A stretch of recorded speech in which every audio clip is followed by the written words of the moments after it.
Miguel Ángel Buonarroti. Solo el nombre ya impone, ¿verdad? Nos evoca, pues eso, grandeza, genio, el Renacimiento en estado puro. Pero ojo, que detrás de todas sus obras maestras hay una idea, casi una obsesión, que lo movía todo. Y no es una idea de crear, sino de liberar. Y aquí, justo aquí, está la clave de todo. Como lo explica el historiador José Manuel Ortega Jiménez, Miguel Ángel no se veía a sí mismo como un creador, ¿qué va? Él se veía como un liberador. Estaba convencido de que dentro de cada bloque de mármol había una figura, un alma, luchando por salir. Y su trabajo, su único trabajo, era quitar la piedra que sobraba para dejarla libre. Entonces, la pregunta que nos va a guiar es, bueno, es fascinante. ¿Cómo es posible que esta filosofía tan particular no solo diera forma a las esculturas más famosas de la historia, sino que acabara moldeando la carrera de un genio y de paso el espíritu de toda una época? Venga, vamos a meternos de lleno en esto. Vale, para entender su arte primero hay que entender al hombre.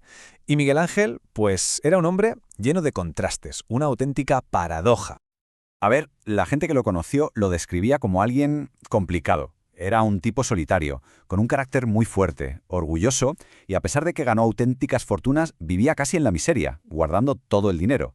O sea, una personalidad que no podía estar más lejos de la armonía y la perfección que transmitía su arte. Y esta tensión, este choque entre el hombre y su obra, es la primera pista de esa lucha que vamos a ver grabada en la misma piedra. Porque él se consideraba, por encima de todo, escultor. La pintura, la arquitectura, para él muchas veces eran distracciones, sí, distracciones geniales, pero distracciones al fin y al cabo. Su verdadera pasión, su identidad, estaba ahí, en el mármol. Y la prueba definitiva de esta filosofía suya es la técnica del non finito. Y ojo, que esto no es que fuera vago o que le faltara tiempo, ¿eh? Dejar partes de la escultura sin pulir era una declaración de intenciones. Es la forma de visualizar esa lucha, de capturar el momento exacto en que el alma está a punto de romper sus cadenas de piedra. Es brutal. Y sus famosos esclavos o prisioneros son el ejemplo perfecto. Estaban pensados para la tumba del Papa Julio II, pero no están simplemente sin terminar, es que parece que están vivos, ¿no? Retorciéndose, usando cada músculo para escaparse del bloque que todavía los atrapa. Fijaos en el esclavo despertándose, es pura energía contenida, a punto de explotar. Y vemos esa misma tensión en los demás. La piedra aquí no es una base, es una cárcel. Y en esa lucha, Miguel Ángel consigue una potencia, una emoción cruda, que una figura perfectamente pulida quizá nunca podría transmitir. Es una decisión estética súper radical, adelantadísima a su tiempo. Bueno, pues pasemos de esa lucha en bruto a sus obras más icónicas, donde el alma no está peleando por salir, sino que ya ha sido liberada del todo, alcanzando una forma de perfección casi irreal. A ver, antes de Miguel Ángel, el David más famoso era el de Donatello, pero es que la diferencia es abismal. El de Donatello es un chaval humilde y lo representa después de la victoria, con la cabeza de Goliat a sus pies. Es un símbolo del trabajo hecho, del triunfo.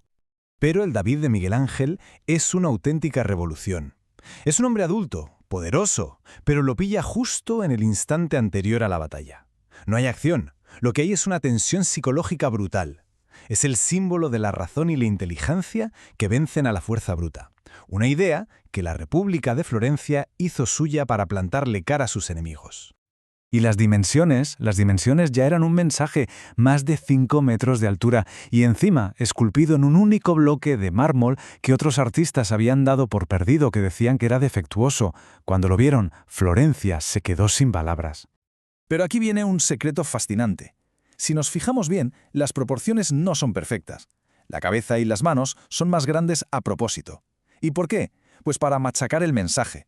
La victoria se consigue con la inteligencia, la cabeza y con la acción, las manos. O sea que es una obra cargadísima de simbolismo. Y si el David es la liberación del ideal humano, la piedad es la del ideal espiritual. La esculpió con solo 24 años, y su dominio técnico es algo casi sobrehumano.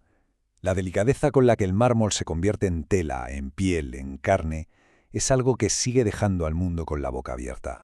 Mucha gente se pregunta, oye, ¿por qué la Virgen parece más joven que su hijo? Pues Miguel Ángel tenía una respuesta muy clara, muy de su época, influenciada por la filosofía neoplatónica que mamó en la corte de los Medici. Para él, la gente pura, consagrada a Dios, sin pecado no envejecía. Su juventud era simplemente el reflejo de su pureza interior. Y aquí va una anécdota que nos habla de su orgullo. Es la única obra que firmó en toda su vida. ¿Y por qué? Pues porque escuchó a unos visitantes decir que la escultura era de otro artista. Se indignó tanto que esa misma noche se coló en la basílica y grabó su nombre, bien grande, en la cinta que cruza el pecho de la Virgen, para que no quedara ni la más mínima duda. Pero claro, esta visión de liberar la forma no se quedó solo en la escultura, se convirtió en la manera en la que veían todo su arte. Por ejemplo, cuando pintó la Capilla Sixtina, sus figuras tienen un volumen y una fuerza increíbles. Son literalmente esculturas pintadas. Cuando se puso el sombrero de arquitecto y diseñó la cúpula de San Pedro, buscó una forma monumental, imponente, como si estuviera esculpiendo el propio espacio. E incluso en su poesía, en sus sonetos, exploraba esa misma lucha interna entre el cuerpo y el alma, entre el arte y la fe. Y es que esa lucha, esa tensión que Miguel Ángel dejó grabada en la piedra hace 500 años, sigue increíblemente viva, sigue generando debate hoy. Pensemos en el Moisés, otra pieza clave de la tumba de Julio II. Esta escultura es la definición de lo que en su época llamaban la terribilità de Miguel Ángel, una fuerza sublime, imponente, que casi da miedo. Es la ira divina de un líder que ve a su pueblo adorando a un ídolo, pero una ira contenida, a punto de estallar. Pero claro, aquí llega la pregunta del millón, la que todo el mundo se hace al ver esta estatua. ¿Por qué narices tiene cuernos? Bueno, pues la explicación es un famoso error de traducción. En el texto original en hebreo del Éxodo se dice que la cara de Moisés resplandecía, Karán, al bajar del monte Sinaí. San Jerónimo, al traducir la Biblia al latín, la famosa Vulgata, tradujo esa palabra como cornuta, o sea, con cuernos. Así que Miguel Ángel simplemente siguió una tradición artística que ya llevaba siglos basándose en ese pequeño error. Y esa capacidad para provocar nos lleva de cabeza a la actualidad. En pleno 2023, una directora de un colegio en Florida, en Estados Unidos, fue forzada a dimitir. ¿Por qué? Porque unos padres se quejaron de que enseñar fotos del David a sus hijos era pornográfico.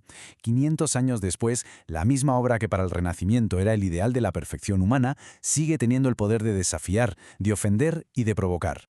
Y con esto terminamos, con una reflexión.